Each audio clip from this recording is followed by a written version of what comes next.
विराग विज्ञानता, शिव स्वरूप शिव का नमो त्रियोग समारिके। अर्थात वीतराग विज्ञानता को नमन करने के बाद गुरुओं की करुणा दृष्टि का वर्णन किया कि जो हमें चारों गतियों से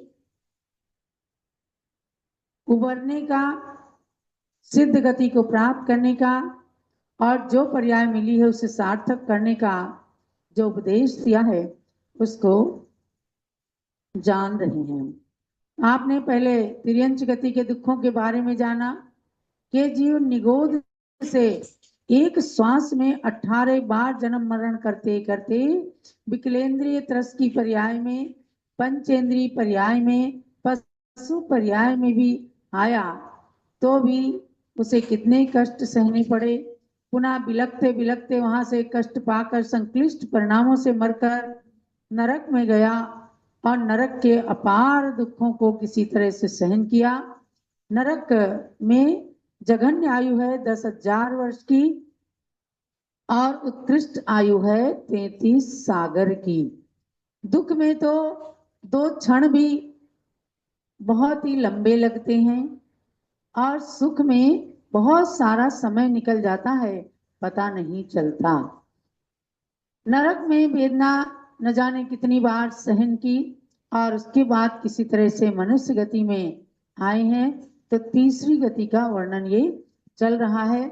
जैसे तैसे करके जन्म ले लिया, शिशु अवस्था से बाल्यावस्था से पुनः युवावस्था में प्रवेश किया और करते करते मानव जन्म की सार्थकता को समझ नहीं पाए, सारे दुखों को भूल गए, क्षणिक सुख में भूल गए। तो उसी की याद दिलाते हैं। बालपने में ज्ञान न लयो, तरुण समय तरुणी रत रहो, अर्धमृतक सम बूढ़ापनो, कैसे रूप लखे आपनो। एक छंद मात्र के अंदर सारा कुछ सार भर दिया कि हे मानव, हे भव्यात्मन, जन्म लिया, बालपन में अज्ञान रहा। बाल्यावस्था अज्ञान अवस्था कहलाती है और वह केवल लाड़ प्यार में, खेल कूद में, अज्ञानता में व्यतीत हो जाती है।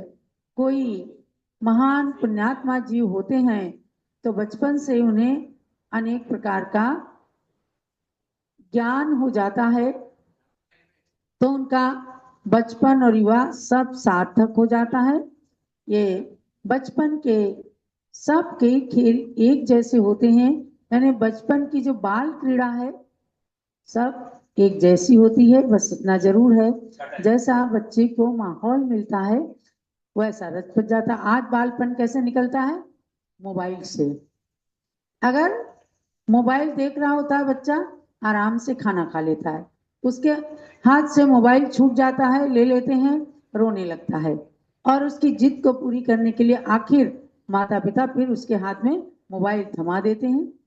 फिर चाहे वो कुछ भी, चाहे कार्टून देखता है और चाहे कोई गेम देख रहा होता है, अच्छा लगता है उसे, और वही जो अच्छा लगना पना है वही आगे के लिए उसके लिए घातक बन जाता है। और कतिपय दुर्लभ जो संस्कारित परिवार हैं वे नमोकार मंत्र से अपनी बालक की क्रियाओं का, उसकी एक्टिविटीज को शुरू करते हैं तो बच्चा नमोकार मंत्र सुने बिना भोजन नहीं करता। लोग कहते हैं जैसे ही हम पारस चैनल खोलते हैं जय जय जय करता है। कोई मुनिराज का दर्शन हुआ, कोई भगवान का दर्शन हुआ, माता जी का दर्शन हुआ, तो ये संस्कार है।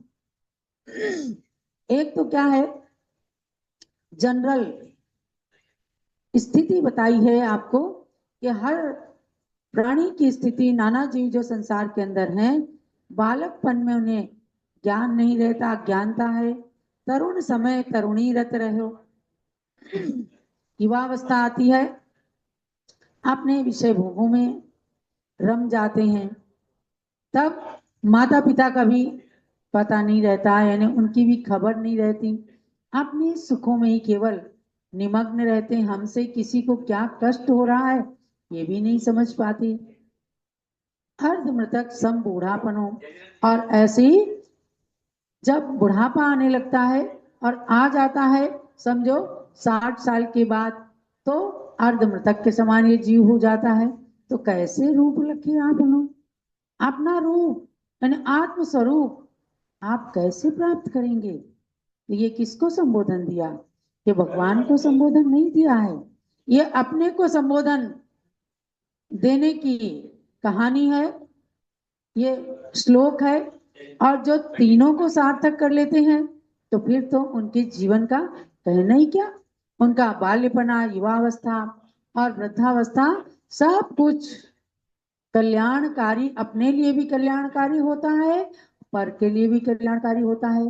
हम जितने महापुरुषों की कहानी सुनते हैं, चाहे कुंद कुंद देव की ले लीजिए, रानी मदालसा ने अपने पुत्रों को किस प्रकार से संस्कारित किया, पालने में झुलाते हुए भी पढ़ती थी क्या, शुद्धोसी बुद्धोसी निरंजनोसी संसार माया परिवर्जितोसी। तो संसार की माया उनको बताई जाती है कि कितनी क्षणिक है, कितनी विनश्वर है।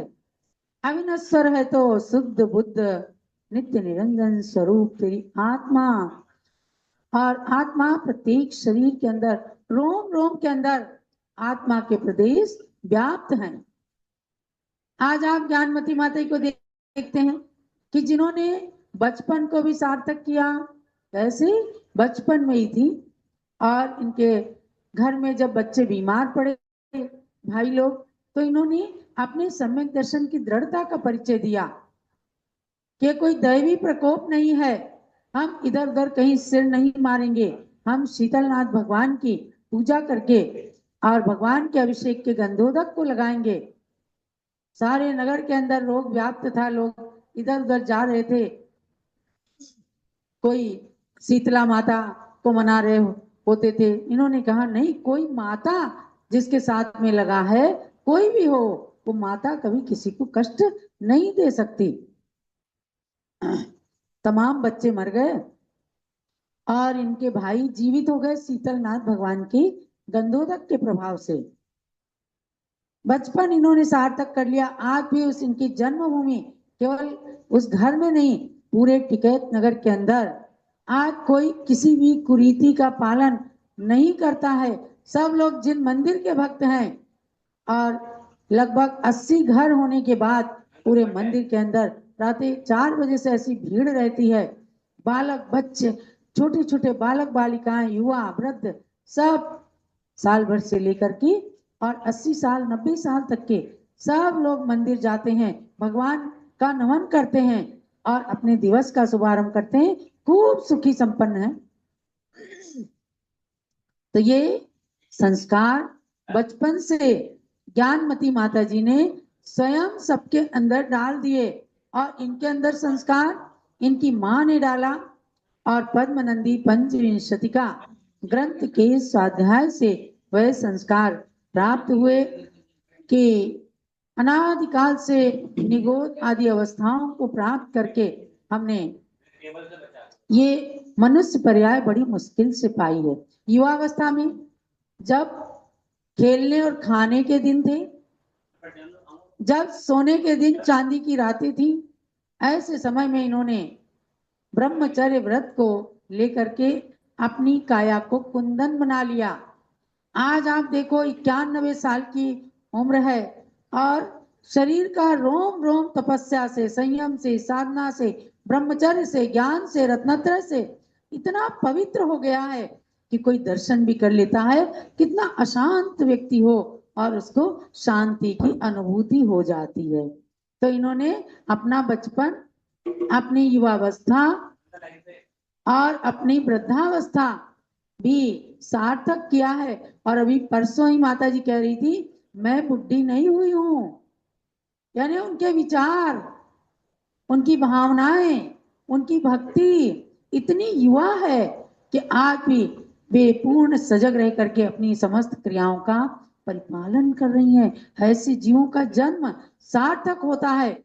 ये महान आत्माएं होती हैं, इसलिए इनके लिए लिखा गया, जो महा आत्माएं होती युग परिवर्तन कर देती हैं, अपनी तप त्याग कथाओं से नित्य नव जीवन भर देती हैं। ऐसी महान आत्माओं में आचार्य शांति सागर महाराज, जिन्होंने अपने जीवन को किस तरह से परोपकार में लगाया। उनके 36 साल का मुनि जीवन जो था, उसमें 25.5 साल उपवास में निकले। सोचो क्या होते हैं 25.5 साल, 10,000 से ज्यादा उनके उपवासों की संख्या थी। अर्थात उन्होंने अपनी आत्मा को एकदम पवित्र बना लिया और उन्होंने पूज्यपाद स्वामी के शब्दों को सार्थक किया। यज्जीवस्योपकाराय तद्देहस्यापकारकम्, यद्देहस्योपकाराय तज्जीवस्यापकारकम्। हे भव्यात्मन, जिससे जीव का माने आत्मा का उपकार होता है, व्रत से, संयम से, साधना से, उससे देह का अपकार होता है। अर्थात देह तो थोड़ी मुरझाती है, शरीर को कष्ट होता है, लेकिन जिससे शरीर का उपकार होता है उससे आत्मा का अपकार होता है, उससे आत्मा को कष्ट पहुंचता है, उससे आत्मा कर्मों के बंधन में जकड़ती चली जाती है। इन श्लोकों को सूत्र रूप से बता करके आचार्य देव कहते हैं कि हे भव्यात्मन, अब निर्णय तेरा है। इतस चिंतामणि दिव्य इतः पिण्याग खंडकम ध्यानेन चेद उभे लभ्ये क्वाद्रियम ताम विवेकिनः। अर्थात आपके एक हाथ में चिंतामणि रत्न है और एक हाथ में खली का टुकड़ा है। बोलो किसको पसंद करेंगे? चिंतामणि रत्न को कहेंगे तो यही आप। खली का टुकड़ा मतलब पंचेंद्री के सांसारिक विषय सुख, और चिंतामणि रत्न मतलब महाव्रतों को धारण करना, अपने आत्म स्वरूप को प्राप्त करना, मनुष्य जन्म को सार्थक करना, ये चिंतामणि रत्न के समान है। तो ध्यान से दोनों ही चीजें प्राप्त होती हैं, चाहे आर्त रौद्र ध्यान करके और खली के टुकड़े के समान सांसारिक सुखों को प्राप्त करके अपने नरक और तिर्यंच गति के मार्ग को खोल लें, और चाहे तो धर्म ध्यान और शुक्ल ध्यान के द्वारा उस चिंतामणि रत्न स्वरूप भगवान आत्मा को प्राप्त कर लें। ये निर्णय हमारा और आपका है। आज 140 करोड़ की संख्या वाले भारत देश के अंदर आप बताओ इस आध्यात्मिकता को प्राप्त करने वाले कितने लोग हैं? पॉइंट माइनस में जाएंगे आप कि इसमें आज कम से कम 17 से 1800 साधु इतनी बड़ी जनसंख्या के अंदर हैं जो अध्यात्म तत्व का चिंतन करते हैं। तो क्या हुआ? बहुत कम है ना चिंतामणि रत्न को प्राप्त करने वाले। लेकिन उस चिंतामणि रत्न को प्राप्त करने के लिए यदि आप भी भावना भाते हैं, सामायिक करते हैं, समता भाव रखते हैं, संघर्ष नहीं करते, लड़ाई नहीं करते, पारस्परिक प्रेम का परिचय देते हैं और धर्म में अनुराग होता है, धर्म का साम्राज्य जहां पर रहता है, तो समझो वहां मनुष्य जन्म अपना सार्थक होता है, चिंतामणि रत्न की प्राप्ति होने लगती है। यत्र धर्मस्य साम्राज्यम, जहां पर धर्म का साम्राज्य होता है, प्रेमाधिक्यम च दृश्यते, और जहां प्रेम की अधिकता माने वात्सल्य, प्रेम की अधिकता मतलब बिल्कुल अटैचमेंट नहीं, सांसारिक राग ही नहीं केवल, लेकिन जिसके साथ रह रहे होते हैं उनमें प्रेम, लड़ाई नहीं है। वरना आज क्या है कि एक दूसरे की भावनाओं की कदर लोग नहीं करते। तो क्या दो जने हैं घर में, एक का मुंह इधर और एक का मुंह इधर है, तो 36 का आंकड़ा हो जाता है। और जहां एक दूसरे की भावनाओं को जानने के लिए उदारता का परिचय देते हैं, वहां ये 63 बन जाते हैं, यानी एक के सामने एक होकर के पारस्परिक प्रेम का परिचय देते हैं। तो ऐसा प्रेम, ऐसा धर्म का साम्राज्य जिस घर के अंदर होता है, तद ग्रहे तोष पीयूषम सफलाश्च मनोरथा, उस घर के अंदर संतोष रूपी अमृत की धारा बहती है और सभी मनोरथ सफल हो जाते हैं। माने बैठ करके अगर एक दूसरे के पूरक बन करके कुछ चिंतन करते हैं, आगे उन्नति के मार्ग पर चलते हैं, तो गृहस्थी के कर्तव्यों का पालन करते हुए मनोरथ सफल होते हैं। यही मनोरथ सफल करने के लिए मनुष्य जन्म की सार्थकता को बताया कि भाई देखो, घड़ी में सेकंड की सुई के समान जल्दी जल्दी से अपना शैशव और बचपन निकला जा रहा है। उसके बाद मिनट की सुई के समान युवावस्था आ जाती है। देखते देखते देखते एक चक्कर लगाती है सुई, सेकंड की 1 मिनट हो जाता है और मिनट ही घंटे बना देते हैं और फिर घंटे जो हैं दिन, सप्ताह, पक्ष, वर्ष और धीरे धीरे करके निकल जाते हैं। और कब वृद्धावस्था आ जाती है, कब हाथ में लकड़ी आ जाती है, कब कमर झुक जाती है, कब केस सफेद हो जाते हैं, कब दांत निकलने लगते हैं और कब शरीर जवाब देने लगता है, ये शारीरिक स्थिति अपने को देखती देखती आ जाती है। तब कहा कि कैसे रूप लखे आपनो, अपना रूप है भव्यात्मन, कैसे आत्म स्वरूप को कैसे पाओगे। उस आत्म स्वरूप को पाने के लिए ही घर में रहते हुए भी भरत चक्रवर्ती के समान जलते भिन्न कमल के समान भी जीवन को व्यतीत किया जा सकता है। क्योंकि ईंट चूने के मकान के अंदर और सचेतन जो स्त्री पुत्र आदि हैं, इन सब में अनुराग रखते हुए भी धर्म में अनुराग रखना, गुरु में अनुराग रखना और धर्म की ओर भी चलना, गृहस्थ के कर्तव्यों का पालन करना, तो समझो कि गृहस्थ धर्म भी मुनि धर्म का छोटा भाई बन जाएगा। समझे ना।